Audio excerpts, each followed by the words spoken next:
I ask two questions. What's your favorite sandwich? And then the second question I ask is like, what are you into? What are you interested in outside of work? And everyone always gives me, work. Well, when I'm not at work, I like to do this stuff on my free time. I was like, that is a lie. You do not. They don't all say this, but a lot of them, it's usually people I don't hire are like, well, all I do is work. It's like, I don't want to hire you. That. Like, do you like sports? Do you like walking? Do you like hiking? Hired one guy who loves trail running and hiking. If you say my dog or my church or my community or my wife and kids, like, let me know that you're a human. Yeah. And like, that is the conversations that come from me asking, like, what do you do when you're not working or what are you interested in? That is more interesting to me. And I get the best measure of the man or woman from that and the sandwich.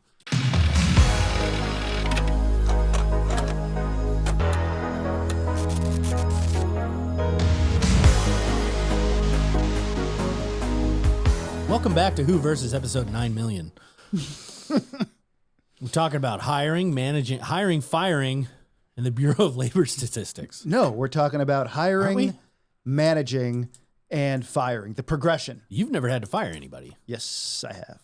Kind of. Well, we'll get into that, but I think there's different ways to fire people, right? There's different ways. There's the way everybody thinks about, which is... You're fired. Pack your stuff up in a box. Security will escort you out. Clean your locker out at the club. Clean your locker out. And then there's the more tactful way, which is to promote them to an organization that better suits their skill set and interest. We'll get into that. That's really not... and in our line of work... I wouldn't even call that firing. That's helping the person reach their potential. Right, okay. Maybe so. Yeah, Maybe so. That's a good thing. And in our line of work... that's the way to do it. Because our line of work is so small, and I don't want to say incestuous, but... You're not going to... I'd prefer if you didn't say that. You're going to see these people again. So you want to be nice to them, when you're separating yourselves, or firing, whatever you want to call it. Yeah. Anyway, the reason this came up was I'd say you and I sort of got into management at about the same time. Right. You were managing me and I was like, this is not working. I'm going to manage you. That's pretty much what happened. Yeah. Right. Long-term careers. We were way into our careers before we were ever entrusted with the duty of managing another human being's lives and their hopes and dreams and emotions and their every feelings and whims. Okay. Is that not your style? Well, we'll get into that. I want to get into their I think we have two very different styles of management when it comes to that. So it's been 6 years we've been managing people? Right? Since about 2020? I think so. 2021? 21, maybe. More or less. So about I was the same asked time. this morning how long I've worked here, and I just said forever because I don't remember. I don't remember a before time. A before time. We both had careers before we got here. We did not manage Wildly mediocre careers. Wildly mediocre. Failing upwards, you might call it. That's what this town does best. Yeah. And so I wouldn't call myself... And I think you'd say the same. We're not experts at management, but Certainly I think we've learned a lot of lessons. We've learned a lot of lessons, and we've figured some things out. So, one of the lessons, just off the top of my head, don't show up at your employee's house uninvited. That's a big. Is that a true story? That's a big one. No, I didn't do that to anybody. Looks at camera. No, I haven't done that. Okay. All right. You want to start with at the beginning? Yeah. Let's start hiring. Let's start at the beginning. What are you looking for? There's two different ways to look at this, and we can briefly go over one, but then really dig into the other. The first way is the way I did it, and I think the way you did it too. It's just you. You have no team, and then you've got to hire your very first hire. Yeah. Right? Build it in your own image. Build it. A golden idol. That's the thing too. I think everybody don't build it in builds your a team in their own, not to be sacrilegious, image and likeness. Yeah. I think we all do that. It's like natural. The first thing is, I don't want to spend too much time on it. The first person I ever hired was essentially an intern. Yeah. And I needed like an executive assistant. Sure. Secretary, we used to call him. Yeah, but she was more operational in the sense that of like is an having meetings. assistant, So a little bit more executive assistant. That person I probably would not hire today. Did you hear that? Beep. Not because she wasn't great, Yeah. but because the needs of the team aren't met by what she brings to the table. Right? So I don't know if you have any thoughts on that, like the very first hire you ever make. Does it matter to you what you hire, or are you just looking for... Well, the first somebody to hire help I you ever get the made team was off the ground? literally the greatest hire in history. Who's You this? know who I'm talking about. Crimson Groiper. Oh yeah. He's just a machine. Yeah. Arguably a cyborg. Yeah. And Early beta test of Neuralink yeah. from Elon Musk. And now he's a lawyer He is. of an accomplished one. Created, yeah. Yeah. He's not accomplished. He's only been a few months. But you basically did the same thing I did. You just hired sort of a right-hand person to do the tasks you no longer had time to do. Yes. Okay. But in your case, you would hire him again, I bet. 100%. I did not realize how good he was when I hired. Yeah. This is through no fault or great insight of mine. I had a good feeling and it turned out right. And I've been wrong. Some of the people are in this room right now. I'm just kidding. So let's just move on quickly to hiring when you already have a team in place. Well, that's like for you, it's one in, one out because your team's fairly transient. Yeah. As government relations Capitol Hill staffers. Yeah, are. they're constantly going back to the Hill, to the administration, therapy. So psych ward, involuntary commitments. I have to hire people, or I actually don't have to hire them. I have to sign off the hiring of people of which I know nothing about. And so I'm speaking specifically of studio and technical people.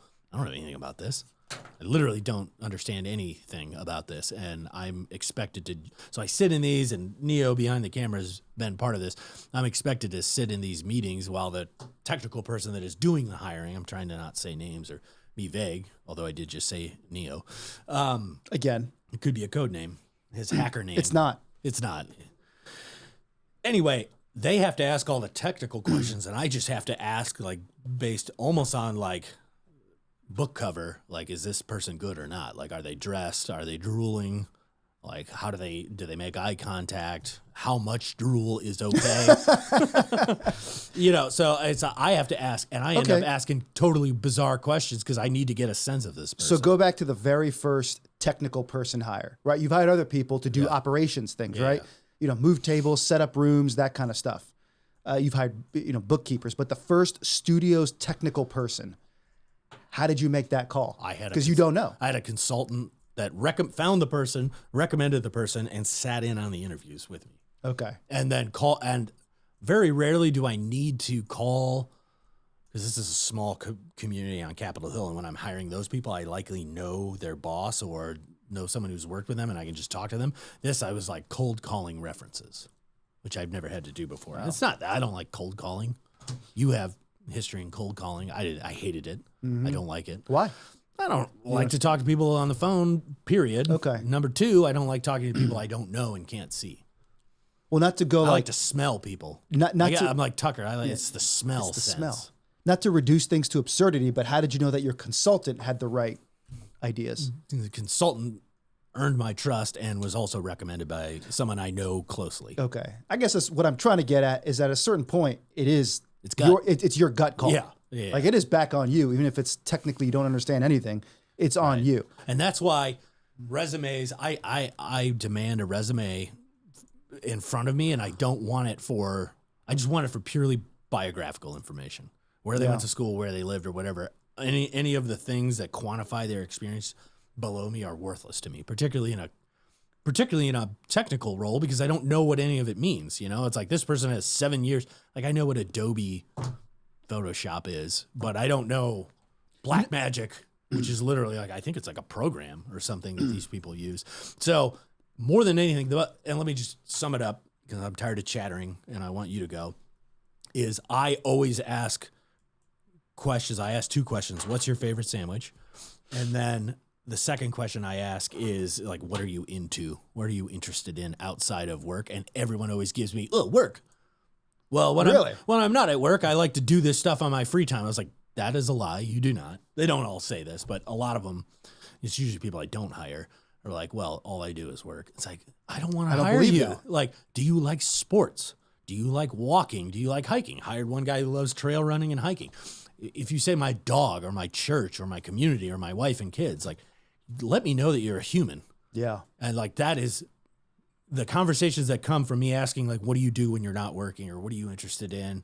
That is more interesting to me, and I get the best measure of the man or woman from that. And the sandwich. And the sandwich. What do you think the sandwich tells you? That they eat sandwiches or don't. Like a lot of people are like I asked in a different context, like an icebreaker. I was like, well, what's your favorite sandwich? And one dude was like, I don't really eat sandwiches. I eat lettuce wraps. And I was like, okay, I'm going to stay away from this guy because he's going to come on to me. Yeah. That person listens to this and is in committed marriage with a female. There's no, if he's going to beat me up for that one. He's a special forces guy. He can do that. Oh, wow. It's interesting you said that. So with what I need, I would say 80% of what I'm looking for. I agree with you. I don't even look at where they went to college. See, I'm interested because it tells me a couple of things. Sorry to cut you off. Like most importantly, geographically, where they grew up. Not always the case, but often. Yeah, I don't even look at where they went to college. I really kind of glance at the work history, the most recent one. The last 5 years are the most important to me, especially at that age, because most of them are somewhere between 24 and 30, right? Yeah. So you're really a different person the last 5 years of your life than you were before that, especially at that age because you're changing. Do you look at how long they stayed in a job? Not. I will glance at that. It depends. Yeah. It depends. Right now, there's so much movement that I'm not going to fault somebody Capitol for Hill, being, it's like 18 months is a lifetime for some of these jobs. You're almost a veteran staffer in certain jobs. This is a true story, and you know this person. I know. She was our intern, yeah. And 2 years later, she was the legislative director in a House office. Yeah. That's an incredible ascendancy. And so... Only in America. Only in America. Smart girl, though. I mean, that's what she had going for her. So I don't care where they went to college. 80% of I don't what care I'm where for, they went to college. I always ask about it as like a data point of like, how did you get there? Like I went to the, say a hypothetical person's like, I went to Alabama, Roll Tide. A lot of them did. And a lot of them did. And I'm like, are you from Alabama? No. Well, why did you go there? Why would you go? You're from Connecticut. Why'd you go to the University of Alabama? And I just assume that they want a social atmosphere. Yeah. Which that's for me usually the case. Is very good because it's good I for need you. social people. Bad for me. It's bad for you. I want to ask you that in a minute. People in just trolls. I am hiring social people. Yeah. That's ultimately what I need. Government relations. There's like there's different types of social people out there. Some are, more strategic and they think like who are the groups of people that would be interested in what we're doing. But I just did this with a young lady. She was our intern, had 0 Hill experience, almost 0 life experience, but she was very outgoing. That's and enough. People liked being around her. You could teach her the job. Did you hire her? I did hire her. And she was here for 8 months and then she got a job in the administration. Oh, that's right. I know who you're talking about. Yeah, that was a good sign. It's a good sign like that. It's almost good when people I'll probably regret saying this, but it's almost good when people poach your staff for more elevated positions. That is a good thing. Because it means you're doing a good job. It verifies that you're recognizing. Yeah. But talent. I almost exclusively look for social party stuff. Schools. High party Florida school, State. University of Arizona. High EQ. Okay. Right? That's EQ. EQ. Do you want to get into that? Well, no. Here on our notes is IQ. EQ basically like, can you read emotional intelligence? Oh, does it? Can you read a room? Yeah. Right? Can you read another person? Here's one that's really important. I was just lauding today, one of the people that work for me. She was thinking through a room she had set up for a meeting, and we were serving lunch. And she thought through the flow of the room. This is going to sound ridiculous to anybody who's not in this world, but believe me, it makes sense. The room was just of a certain size that if lunch was in the room, the line going up to lunch would get in the way of people that were seated and eating. Yeah. So she put the food outside. So I would argue that's not emotional intelligence. That's common sense. Right. I'm not saying that's emotional intelligence. I'm just saying like that's the sort of like reading an atmosphere that I'm looking for. If you can do that, you will be highly successful. So right before the camera started rolling, we were talking about this feller named Pete. What did I say? Blaber? Blaber, I believe. He did like a 2-part, 11-hour total podcast on Sean Ryan. He was a former like commander of Delta Force and all that. So that piqued my interest because Phil and I were in Delta briefly for a weekend in Nashville, and Delta trained. We were alternates. We're like, if the lead can't go on Broadway, they bring in the understudy. We were understudies for 2 days in Nashville. Anyway, and so I piqued my interest, and his whole thing is on leadership and good management and everything. And he said like the number one thing is common sense. In fact, he wrote a book about common sense. What that employee of yours displayed was just common sense, situational awareness, reading the room, reading how people, like, I guess it is emotional intelligence because you have to be like, oh, people wouldn't want to be seated listening to a lecture while people are standing in front of them in line with a plate and a hungry belly. And then when you're Where in an the autistic room, spectrum person would not and consider we're that. about to get there. Then when you're in the meeting, can you read the room? Are people enjoying themselves? Yeah. If people are chatting and interrupting each other, maybe don't say anything. Just let it keep happening. I need people like that. The way to describe it is nonlinear thinking. That's a big part for what I do. I don't know if it's for what you're hiring for. I need people that can walk in and be able to solve a problem and there's no clear answer. Yeah. Right? Like maybe you have a format, but it's very nonlinear. I won't get into details. Many, many, many years ago, I hired somebody that was definitionally a nonlinear thinker. This guy, he had certain skills and certain skill sets that were extremely valuable to what we did because he was a nuts and bolts guy in a way that I've never seen. That's linear thinking. You said this person's nonlinear. But we also need He's we need the nonlinear. ability to finish. Yeah. Right? To finish a task and to do the Why do you got to smile? You cracked a smile. I did not You crack a smile. absolutely How dare did. you say it, sir? I was just enraptured. Enraptured. You were in a flow state. I was in a flow state. He was a linear thinker, but we do need some of that because you have to be able to. You have to be able to finish. Yes. It's very important. Got to complete a project. The nonlinear side of things threw him off balance so badly. Sure. And we'll get to this later on in terms of firing that it just didn't work out. Yeah. It's not good for that person if like 90% of what they need to do is nonlinear and that's emotionally taxing. But he was so good at the nuts and bolts that I almost it almost made up for it. But there were other problems that we won't get into here. But he was very good at that, but ultimately it didn't work out. Okay, so how to find the perfect employee? I mean, that's just we are on the recommendation. It's almost exclusively recommendation. Like who recommend? In that sense, I don't need to see a resume because I don't care if they're recommended to me. Yeah. I have interviewed people with no resume. You'll be surprised the number of times that I have brought in somebody for a final interview. This is the one that if they do well, they're getting the job. And I can't even find the resume because they're recommended to me by somebody I trust. That is the resume. Do you think this is the only line of work where that's still a thing? I don't know. I feel like sales positions might be like Maybe that. so. Word of mouth. But I don't know. Bob's a good salesman. Bring him on board. I like a resume just for, like I said, biographical data. And it usually has their personal email and cell so I can follow up with them. Like if they were recommended to me. Like, hey, check out this resume. You should call this person. It's got basic biographical data. I can do a quick search on, make sure they don't have outstanding warrants, that type of thing. You have hired people with outstanding warrants, though? No, I haven't. Not outstanding. Not outstanding? Not outstanding. Okay. We do a criminal background check. All right. Let's go into managing. Okay, just wait a second. 1 second. Going back to hiring, you and I have two different things we're looking for. I need the ability to read a room and read people and be social. I can teach you the other 20%. Yeah. What is it you need? Total submission and devotion to my excellence and to my flourishing. No, I don't know. I don't know. I need humans. Like I just need human people. And by what I mean by that is high EQ. High EQ. Not in every role, but in a lot of roles, high EQ. Sometimes it's, like I said, I have so many different departments that are so vastly different. Some don't need EQ that much because they're not public facing or dealing with clients and they're just technical. Right? Yeah. The other thing I wanted to highlight in hiring is like I ask kind of off the wall questions, but they're not that weird. I mean, the sandwich one's weird, right? But that's like a tiny question to get them to think. Like they're thinking like, they think I'm going to ask what's your greatest weakness? Quantifiable things. What's your greatest weakness? Which is a dumb question. I hate that question.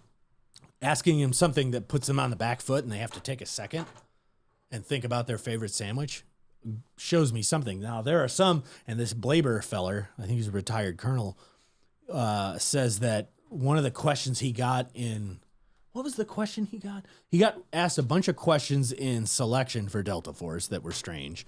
But then when he went into the corporate world, they asked him, like here's one my brother was asked. My brother, high achiever, went to the best schools in America, was interviewing with like the best investment firm or private equity firm. And the guy literally asked him, how many Christmas trees were sold last year? And he's not asking you that. I thought that was stupid, but he's not asking the candidate that to actually get the right answer of how many Christmas trees. He wants to see the process. And I was like, well, how did you answer it? My brother said something like, well, let's say there's 300 million people and maybe half of the households in America bought a Christmas tree. That's 150 million. And you got to figure some percentage of those bought two Christmas trees, either one for the home, one for the office, whatever. And he broke it down and he came up and it was like 50 million Christmas trees or something. You know, they're not interested in the right answer. They want to see the logical steps. Yeah. Oh, I remember what the Blaber question was. He was asked, why are manhole covers round? Why are manhole covers round? And it's like, it was impossible to answer. How many Christmas trees were sold? You don't know. I thought it's so they wouldn't fall into the sewer. That's part of it. It's easier to save yourself from falling in a round one. Also, if it was square, there's too much stress at the corners and that would crack the pavement as the pavement expands and contracts because of heat or whatever. And it's like, he answered those things like round is easier. The tubes are round that it goes in. Round's easier to make. There's less corners. It's a stronger shape. It won't break the road. He went through all this stuff, knocked it out of the park. Whereas I'd be like, oh no, they're round because they're shaped like pizza. Yeah. Like, I don't know. I would do something That's for the a good Ninja point. Turtles. Yeah. I would only talk about Teenage Mutant Ninja Turtles and pizza for the entire time, and I would not get the job. Right? So off the wall questions, I think too much, like how many Christmas trees you're going to get laughed at, and you're going to actually turn away good candidates by asking that. But asking simpler stuff like, what's your favorite sandwich? Or like stuff like that causes them to stop for a second, take a deep breath, and come up with some sort of thing that can't be rehearsed. I do can't be rehearsed. I want to move on to managing, but one of the things I look for is finding somebody who's doing really well at the job they're currently at, and then wanting to take that skill set here. Like we've done it in the past where you hire somebody who's maybe not done great in their old job, but they've got potential and they do really well here. But the magic really happens when you find somebody who's crushing it in their current job, and you bring them over. They're going to crush it. They're going to crush it here because it's a better job, more money, more responsibility, more flexibility. So that's one of the things. That's a perfect segue into managing. Yeah, I'm all about, and I know you're about, not flexibility, but not micromanaging. Whatever the opposite of that is. Yeah. Hands off, autonomy. Look, the way I tell them this to their face. Free choice and free will, room to run. Even though in some cases they're 15 or 20 years younger than I am, I tell them, you're an adult. I've hired an adult. As long as you keep that trust with me, you're going to get a lot of leeway. Yeah. And I don't mean leeway to do whatever you want. Yeah. Because I still want them to run things past me, but I'm not going to micromanage them. I really want them to own the projects because I think they'll get ultimately more fulfillment from owning a project from start to finish and being the point of contact and building those relationships with people rather than me being the funnel through which everything goes. Yeah. If I don't trust these people to do that, why am I hiring them? Yeah. So that's an important part of sort of like my philosophical style. And one of the things I find is, even if, let's say, I need, on a scale of 1 to 10, if they're a 6 in terms of being able to operate autonomously, within 6 to 8 months, they're at a 7 or an 8. Like giving them that responsibility helps them become more responsible. Yeah. You learn to own that. And it gives them a sense of pride in what they're doing. Yeah. So that's one of my biggest things. I think demonstrating trust in them and letting them, even if they're squirming a little bit and you do have to come in, I think it ultimately builds trust and they feel valued that like, oh, I'm brand new to this thing, but I'm already like, you do this, you'll throw a person into a major thing. Yeah. First week. Yeah. And I did that. Yeah. And it's like, I trust this person enough. Like talk about, I think the that's key a lot is of pressure. This is a terrible example, but Mel Gibson was being interviewed about when he was filming The Passion of the Christ. Yeah. And somebody was talking about just how intense the movie is. Yeah. And he goes, look, my style of directing for that movie was I'm sort of carrying the audience by the hand and I'm taking them just to the edge, but I've always got them by the hand and we're not going over. And if I think they're going over, I'm pulling them back a little bit. That was his sort of way of describing that it's right at the line. Yeah. That's kind of your point. I do throw them in, but I'm there the whole time. Yeah, so it's like the swim instructor. They're going to throw you in the pool, but if you start drowning, they're going to grab you. And I tell them, like, my job is to keep you from stepping on landmines. That's a big part of what I do because I know, look, at some point they're going to leave, right? And what I want is for them to be, well networked and know how to do the job so we can grow this movement. Yeah. That's what it's about. Yeah. I love that Michael Scott line from The Office. There's so many good ones, but he's talking about management, and he brings up Machiavelli's The Prince, and the question is, would you rather be feared or loved? And he goes, I want them to be afraid of how much they love me. Like that would be that would be an example of bad leadership, bad managing. Right? This is an interesting question here. How to manage a diva. And then in parentheses, it says high maintenance star performers. I actually see those as two different things. A diva, I think, is a needy, possibly toxic person in office. A high maintenance star performer. Let them run. With that said, I try to find ways for them and the rest of the people in that team who work under me to get to know and respect each other. So that Skynet has become self-aware. So that they know, all right, maybe this person is kind of a high maintenance person, but I respect the heck out of how they work so that I can tolerate that. You know what I mean? Like I want them to have trust that everybody's going to be a little different and we're all doing our jobs. So you don't want to break them. No. You don't want to put a saddle on them. No. Like a quick running Mustang. You don't want to break them. Right. Saddle them. Why would we want to break a high performer? I would want to break them or talk to them if they're being toxic or if there's behavior that's harming the team.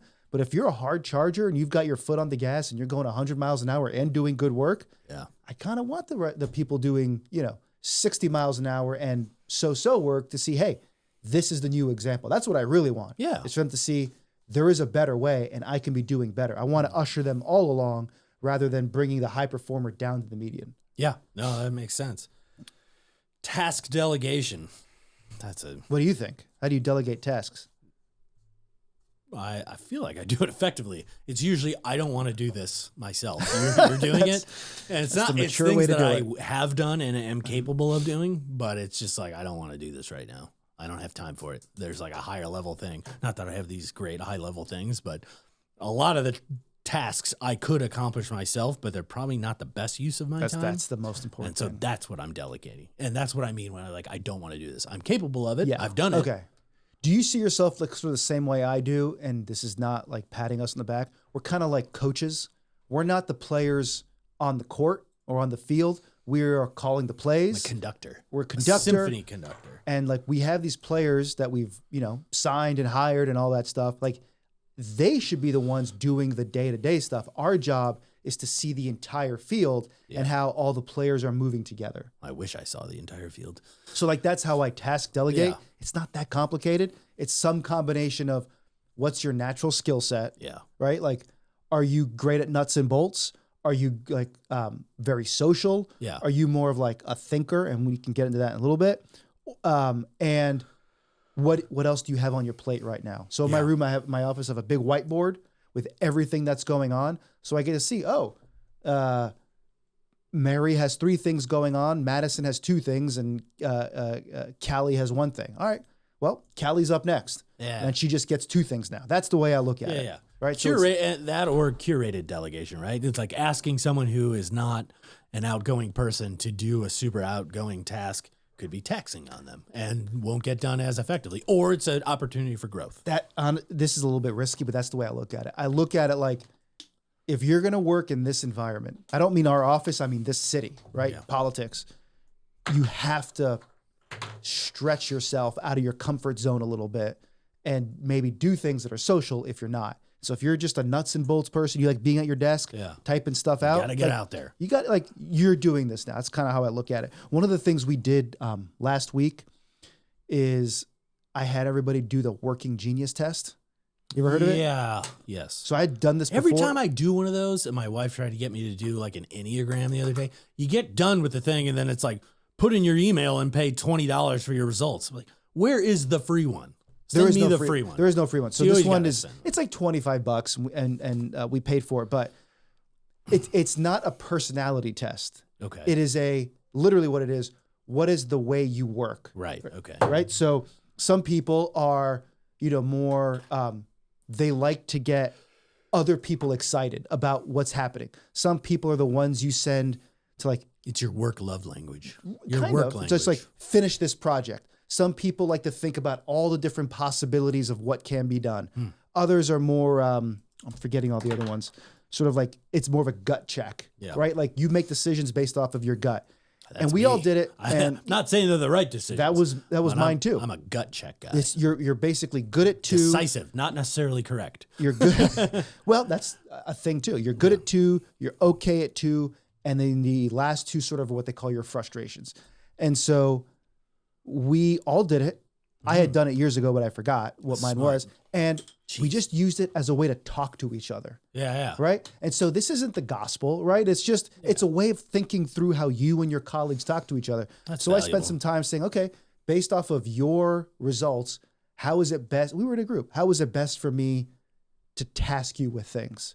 How do you want to talk to each other? So if she is asking you to do something, what's the best way for her to ask you? And like, it really opened up the apertures through which we see each other, because I now understand, oh, right, James is a gut check guy. So I shouldn't give him the answer. What's this thing called again? It's called the Working Genius. The Working. And look, it's not the be all end all, but it's well thought out. I have this in my notes somewhere else too. Yeah. It's not because I've written this down before. It's a good model just for getting you thinking about how you like to interact with your employees and how you like to work.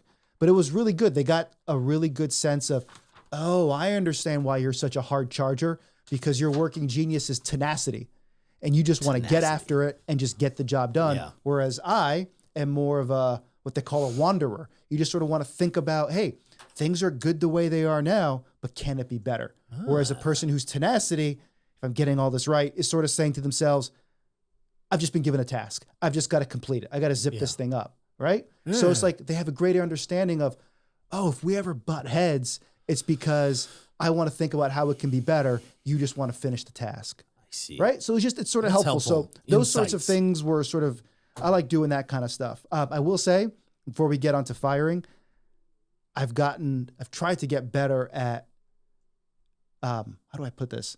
Those sorts of things, like rather than just, hey, you're here to do your job. Yeah. Right? Like seeing them more as default. Right? Like seeing them more as fully fledged human beings. No, I refuse to see others as human beings. Well, no, I'm kidding. But also like getting to know them personally. You don't like that. I didn't. I'm trying to get better at it. You don't like business and home life. I've never been that way. Never shall the twain meet. How many times have I brought my family to an office function? 0. No, you have. Maybe once. Yeah. Maybe once. Yeah, you're not big into that. No. My kids always get sad when your kids don't show up. I know. And I said, that's because Mr. Phil's a bad dad. He's just a bad dad. Just bad person. You're going to encounter those kids. And like, I know you're blessed with an awesome dad, but like, Phil's a bad one. All children should be so lucky. Yeah, that's right. So, do you got anything on managing?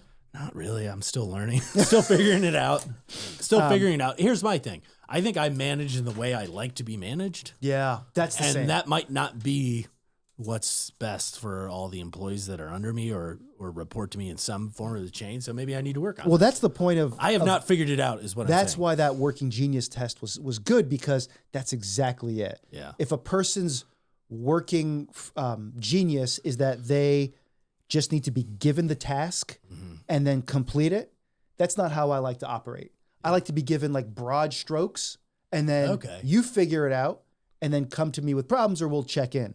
Right. So it's like, if I know somebody is like that, I don't manage them the way I want to be managed. It's a helpful way of, and look, there's a million different ways to do this. Sure. This is just one I found to be helpful. I think I just give maximum trust and discretion and the as light of a touch as possible. Yeah. I think if I don't say I have a success, but if there is a formula for success, it is to trust the people that you hired. If you don't trust them, why the heck did you hire them?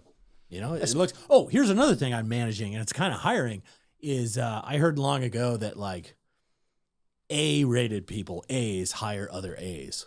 Like type A's? No, I mean like A through F grades. Oh, okay. Like people, A's hire other A's, B's hire C's and D's so that the B looks better. I'm not saying I'm an A.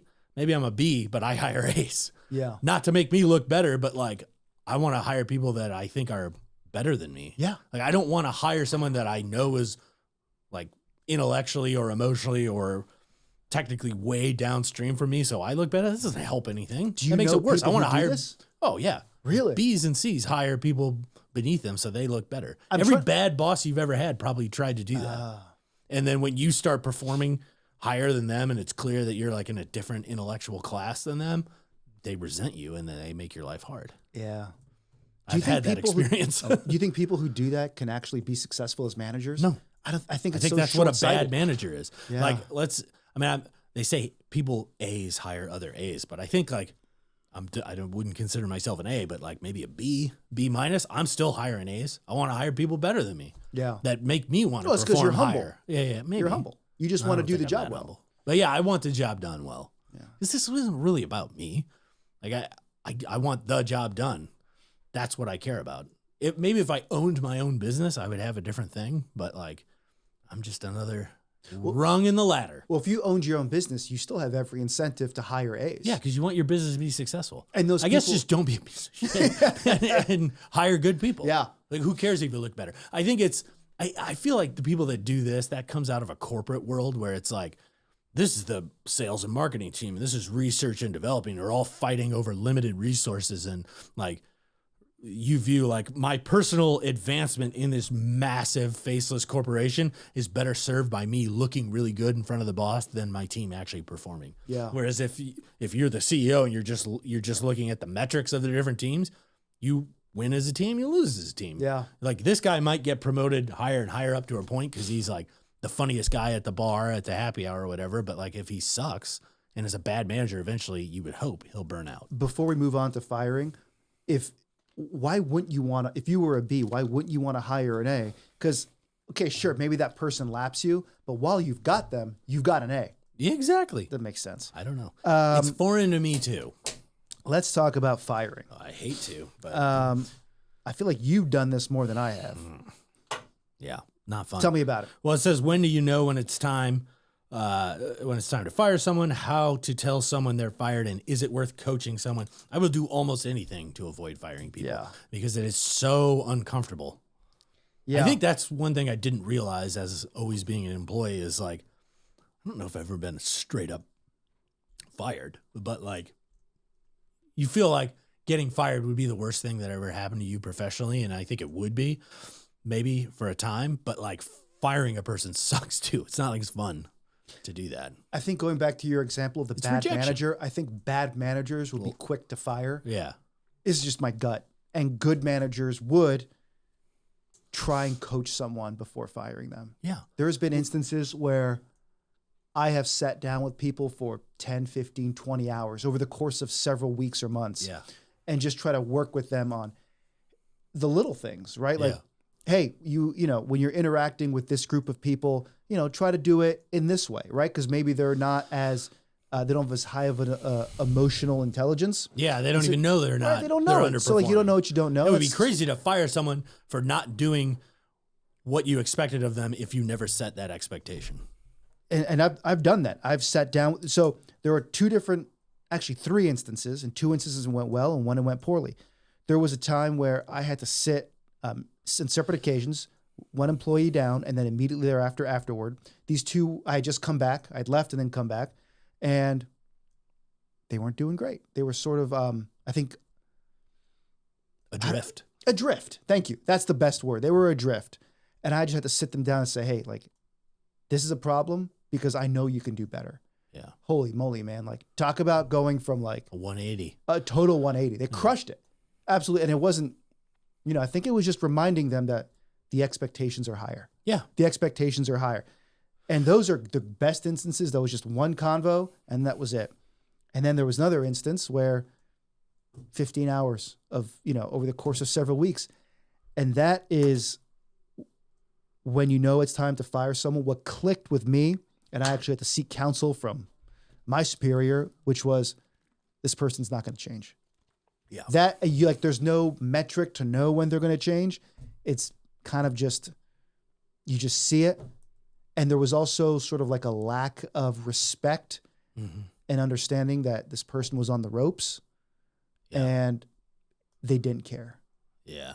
So they didn't want to change and they didn't care. They're almost begging me to make a change. Yeah. And so the easy ones, and I hear what you're saying. I think the easy ones are just like you do something illegal. Yeah. Like, or like a major policy violation or blatantly insubordinate. Right. Those are the easy ones. That's when it's like you're fired. Yeah. All the other ones are gradations of that. And it's sort of like, The big one is like a toxic person. You know what? You've got to get toxic people out ASAP. Yeah. And that is very difficult to do. You have to get toxic people out. Like if it's obvious, like, harassment or, being But I mean less obvious. Like this person just doesn't work well with others, Right. won't change, doesn't get it. But those, okay, well, let's Those go to are the difficult more ones. obvious ones. Yeah. You have to get those people out, not for their sake, but for the sake everyone of the rest else. of your team. Because a toxic person has friction with everybody around them and it pulls them down. And they're all the other workers are putting up defenses, losing trust. You can't count on the guy in the foxhole next to him. It's a huge morale killer. Toxic, and that's what I mean by toxic. I don't mean like touching women or something like that, or like just taking stuff from their wallets. So that's easy. Have you ever had to coach anybody? Oh yeah. Oh yeah. How'd that go? Well, that is awkward too. All those confrontational things are kind of awkward for me. I don't enjoy them. Well, what's and your? I have like one of two ways where I'm either way too direct, and it's like crushes the person a little bit, or I'm aware that I can be way too direct because my wife tells me every day, like, maybe you should lighten up how you course correct the kids. So I'm either like way too hardcore, and then I'm like, oh, I'll overcorrect, and I'm so subtle that they don't get. I didn't help them at all. You're actually giving them compliments. I was like, I come in and like they walk out with a raise, and I'm like, I don't know what happened here. That's almost happened. That has happened to me before. I literally have done that. It was like went in, it's like, hey, this is my chance. This is my chance to really set them on the right track. You're not meeting expectations, and it's like I have a figure in my head, and then I like add 20% to it because I'm just easy persuadable. I like people, and anyone who will look me in the eye and talk to me, just sort of like, yeah, they'll get it. But it's like, no, I've been too subtle. They'll figure it out. It'd with be this better raise. if it wouldn't be better, but my inclination is to break someone, like mentally and emotionally. What do you think you're getting out of that? Nothing. It's terrible. It's wrong. It's bad. But like that's I don't know. Maybe it's because I have an older brother and he always picked on me constantly. That like little brother strength goes from like 0 to 10 like that. So I've always had sort of that. So you'll coach someone when they're not doing well. Yeah. You'll even give them a massive raise for poor performance. Them, reverse incentivize them to perform even more poorly and get even more money. So let's say you've coached them, you've given them the big raise, but they're still not performing. When do you know it's time to fire someone? It's just like I said, there's no line. It's just a gut thing for me where it's like, eventually I can't take it anymore. And it's just like, it's not working. And my inclination is not to fire them, it's to move them somewhere else where they're going to survive thrive rather. Thrive. I think that's an important point. Somebody might be, and this goes to the other, how do you tell someone they're fired? I think this is an important point for people to understand who are watching is we are not offloading dead weight to other people to be dead weight. The point is to look for a win-win where they are going to do better. Like I hired these people. I like them. Right? It's like they're not getting it and they're just not functioning in this culture. But like there are some other cultures for related organizations where I'm like, they're going to do so much better. Yeah. And so I'm like moving them out of the nest to another place where both parties are going to be more well served. I can honestly say I have never moved somebody from under my purview to another organization and I thought they would not do well. Yeah. I couldn't do that. No, I just couldn't do that. You're not helping the other organization either. And people are going to be like, start looking at you like, why do you keep sending me duds? And we haven't had any duds for the record. It's just some people's work genius or their culture or their behavior doesn't match our culture. Yeah. It's not that we created the culture, but the person the architect of this culture has a very specific type of employee we're looking for. And sometimes I think I've got that, and then 6 months down the road, I realize that person actually doesn't fit this culture that well. I think I said this at the beginning, is the people that you're letting go or firing or moving to another office, they're not dead after the process. You're still going to see them. You're still going to see them. You're still going to hear about them. They might go one day nuts on them. They might one day become your powerful in their own right. Yeah, they often so will. You want to make sure that they feel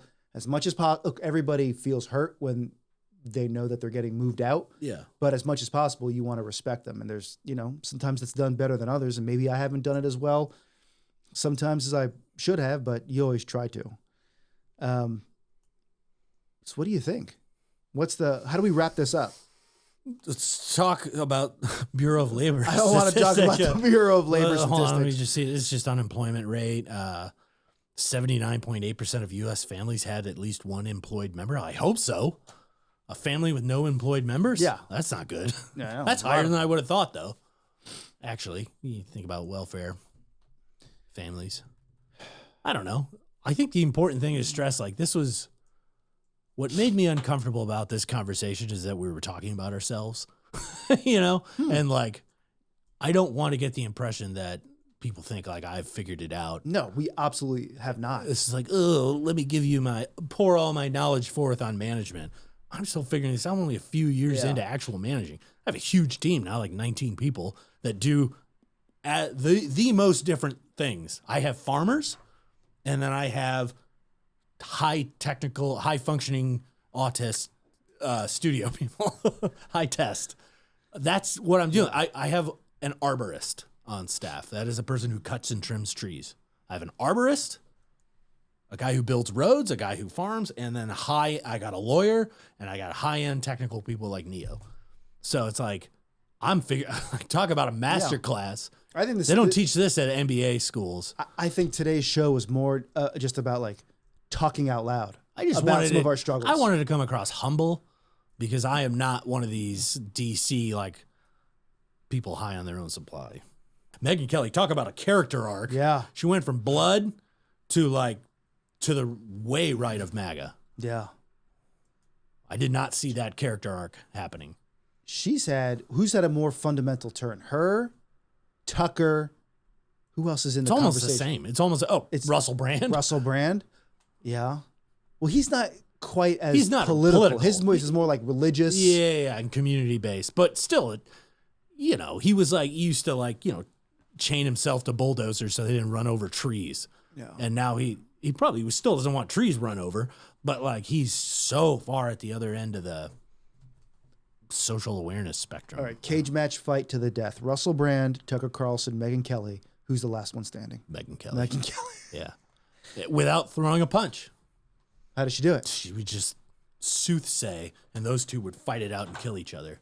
Because they're both like super passionate, and she's like the Hannibal Lecter, and I mean that as a compliment. Just too smart, and would get them to eat their own tongue. That's great. We should end it on that note. Yeah. Yeah. All this is getting edited out. No, it's not. This is gold. Bum, bum, bum, bum, bum, bum.